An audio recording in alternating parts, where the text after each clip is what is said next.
Friends, आपका बहुत बहुत स्वागत है हमारे YouTube channel teaching boy VD में। अगर आपने हमारे चैनल को अभी तक से सब्सक्राइब नहीं किया है तो कर लीजिए, क्योंकि फिजिक्स, केमिस्ट्री, बायोलॉजी की ऐसे ही नॉलेजेबल वीडियो हम लाते रहते हैं। तो चलिए स्टार्ट करते हैं। स्टार्ट करने से पहले मैं कहना चाहूँगा कि अगर आपने इससे पहले वाला वीडियो नहीं देखा है तो जाकर देख सकते हैं, लिंक डिस्क्रिप्शन में दिया हुआ है, आप वहाँ से भी जाके देख सकते हैं। तो चलिए स्टार्ट करते हैं। आज हम कूलाम के नियम को पढ़ेंगे।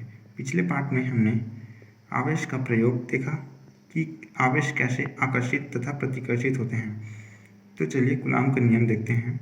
दोस्तों, आपने कक्षा 11वीं में न्यूटन का सार्वत्रिक गुरुत्वाकर्षण का नियम तो पढ़ा ही होगा, जिसमें किन्हीं दो पिंडों के बीच आकर्षण बल लगता है। ठीक वैसे ही कूलाम के नियम में इन दो बिंदु आवेशों के मध्य आकर्षण बल लगता है, जो एक दूसरे से कुछ दूरी पर होते हैं। अब चलिए माना कि बिंदु आवेश Q1 दूसरा Q2 है तथा इन दोनों के बीच की दूरी r है। यदि इन दोनों के आवेश समान होंगे तो प्रतिकर्षण तथा विपरीत आवेश होने पर आकर्षण होगा।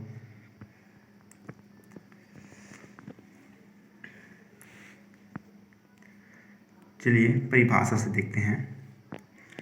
किन्हीं दो बिंदु आवेशों के मध्य लगने वाला आकर्षण या प्रतिकर्षण बल का मान उन आवेशों के परिमाण के गुणनफल के अनुक्रमानुपाती तथा बीच की दूरी के व्युत्क्रमानुपाती होता है। यह बल दोनों आवेशों के मिलाने वाले रेखा के अनुदिश कार्य करता है। अब परिभाषा के अनुसार किन्हीं दो आवेशों के मध्य लगने वाला आकर्षण या प्रतिकर्षण बल, यहाँ दो बिंदु आवेश लेते हैं। बिंदु आवेश दो आवेश होते हैं जो सूक्ष्म दूरी पर एक दूसरे के स्थित होते हैं। बिंदु आवेश होते हैं, मतलब ये दो आवेश एक दूसरे से बहुत सूक्ष्म दूरी पर स्थित होते हैं, बिंदु आवेश कहलाते हैं। बिंदु आवेश कहलाते हैं। अब मान लीजिए दो बिंदु आवेश है, पहला Q1 मान लेते हैं और दूसरा Q2 मान लेते हैं। दोनों एक दूसरे से r दूरी पर स्थित हैं तथा मान लो ये दोनों एक दूसरे पर F बल लगा रहे हैं। यदि Q1 आवेश धनावेश तथा Q2 आवेश ऋण आवेश है तो एक दूसरे के मध्य आकर्षण बल लगाएंगे। यदि यह प्लस तथा ये भी प्लस तो एक दूसरे पर प्रतिकर्षण। हमने पिछले प्रयोग में देखा था कि दो समान आवेश एक दूसरे को प्रतिकर्षित करते हैं तथा विपरीत आवेश एक दूसरे को आकर्षित करते हैं। यह कूलाम का नियम है। चलिए आगे देखते हैं। यदि Q1 तथा Q2 परिमाण के दो बिंदु आवेश एक दूसरे से r दूरी पर स्थित हों और उनके मध्य लगने वाला बल F हो तो कूलाम के नियम अनुसार F अनुक्रमानुपाती Q1 × Q2 तथा F व्युत्क्रमानुपाती 1/r²। परिभाषा के अनुसार दोस्तों देखिए, परिभाषा में क्या बोल रहा है। किन्हीं दो बिंदु आवेशों के मध्य लगने वाला आकर्षण या प्रतिकर्षण बल का मान उन आवेशों के परिमाण के गुणनफल के अनुक्रमानुपाती होता है। अब किन्हीं दो बिंदु आवेश माना कि यहाँ देखिए, यहाँ माना यदि Q1 तथा Q2 परिमाण के दो बिंदु आवेश हैं, एक दूसरे से r दूरी पर स्थित हैं और इनके मध्य लगने वाला बल F है, तो F और परिभाषा के अनुसार बल क्या लग रहा है F, और क्या बोल रहा है, किन्हीं दो बिंदु आवेशों के मध्य लगने वाला आकर्षण या प्रतिकर्षण बल के गुणनफल। तो यहाँ Q1 तथा Q2 है, दो आवेश हैं, इनके मध्य लगने वाले बल के परिमाण के गुणनफल के अनुक्रमानुपाती होता है तथा इन तथा बीच की दूरी के वर्ग के व्युत्क्रमानुपाती होता है। तो इनकी बीच की दूरी माना कि r है, तो इनके वर्ग के व्युत्क्रमानुपाती होगा। अब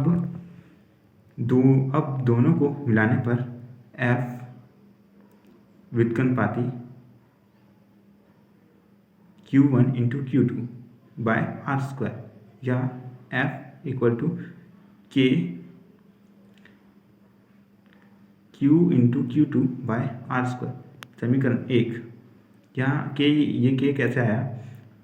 जब इसे सरल करते हैं, जब ये अनुपात का चिन्ह हटता है तो इसके स्थान पर एक स्थिरांक लग जाता है। यहाँ ये अनुपातिक स्थिरांक है K, जहाँ K अनुपातिक नियतांक है, जिसका मान दोनों आवेशों के बीच माध्यम तथा मापन को पद्धति पर निर्भर करता है। दोनों बिंदु आवेशों के बीच का माध्यम निर्वात हो तब K का मान K इक्वल टू 1/4πε0 है। ये जो E0 होता है, E0 होता है, इसे ε0 कहते हैं। K का मान निर्वात की विद्युतशीलता होती है, तो इसका मान निर्वात में 1/4πε0 होता है। जब K का मान समीकरण 1 में, ये समीकरण 1 है, समीकरण 1 में रखते हैं तो K के स्थान पर इसका मान रखते हैं, तो क्या होगा? F equal to 1/4πε0 Q1 into Q2 by are square. ये हमारा कूलाम का नियम है। इसका ऐसा ही मात्रक निकालते हैं। चलिए, इसका ऐसा ही मात्रक न्यूटन मीटर वर्ग प्रति कूलाम होता है। देखते हैं इसका ऐसा ही मात्रक कैसे निकला। ये F यहाँ बल है, बल का ऐसा ही मात्रक न्यूटन होता है, और 4π यहाँ एक अचर राशि है, तो इसका कोई मात्रक नहीं होता। और एप्सिलॉन नॉट ये भी एक अचर राशि है, तो इसका कोई मान नहीं होता। और आवेश Q1 Q2 आवेश हैं, आवेश का मात्रक कूलाम होता है और दूरी का मात्रक मीटर होता है। तो न्यूटन मीटर वर्ग बटा दूरी बटा कूलाम। समझ गए?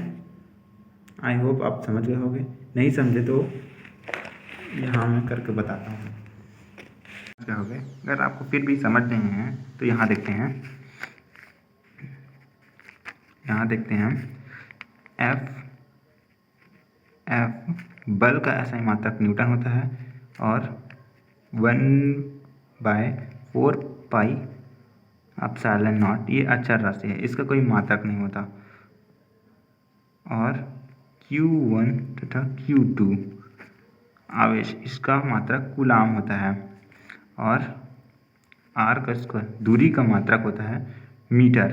तो बल यह यहाँ आ जाएगा। F equal to R square Q2। तो बल का मात्रक न्यूटन होता है, तो न्यूटन मीटर, दूरी का मात्रक मीटर होता है, चूँकि ये वर्ग में है, मीटर वर्ग, और यहाँ ये डिवाइड में है, तो प्रति कूलाम। प्रतिकूलम होता है, प्रतिकूलम होता है। ये इसका एसआई मात्रक है। एसआई मात्रक का पूरा नाम इंटरनेशनल सिस्टम होता है। आई होप आपको वीडियो अच्छा लगा होगा। अगर आपको कुछ भी क्वेरी या डाउट है तो कमेंट सेक्शन में बता सकते हैं। और आपने हमारे चैनल को अभी तक से सब्सक्राइब नहीं किया है तो कर लीजिए, क्योंकि फिज़िक्स, केमिस्ट्री, बायोलॉजी की ऐसे ही वीडियो हम लाते रहेंगे और पूरे एनसीईआरटी के बुक को कंप्लीट कराएंगे, साइंस के तीनों सब्जेक्ट को। So thanks for watching. Please subscribe the channel and press the bell icon for daily new notification. Thank you.